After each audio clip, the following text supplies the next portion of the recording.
અમે ઓર્ગેનિક દવા બનાવી છે. લોકો આનો ઉપયોગ કરે અને જે દવા આપણે જંતુનાશક દવા છાંટીએ છીએ ખેતરમાં એના કરતાં આનું રિઝલ્ટ સારું મળે છે. અને લોકોને બચવા માટે અત્યારે જો ઘરે ઘરે કેન્સર, એટક, નાની ઉંમરમાં આ બધાને રોગ થાય છે તો એ શેના કારણથી થાય છે?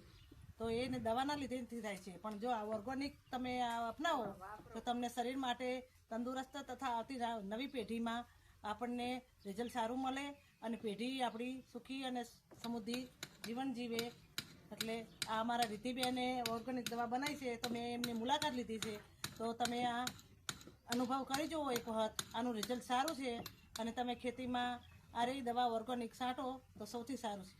ઝેરી પદાર્થોથી દૂર રહો અને પ્રાકૃતિક ખેતી અપનાવો. આવનારી નવી પેઢીને સમૃદ્ધ બનાવો. રમીલાબેને મારી મુલાકાત લીધી અને મને ઓર્ગેનિક દવા વિશેની વધુ માહિતી આપી. એ બદલ તમારો ખૂબ ખૂબ આભાર. ખેડૂત સુખી તો બધા સુખી. જય જવાન જય કિસાન.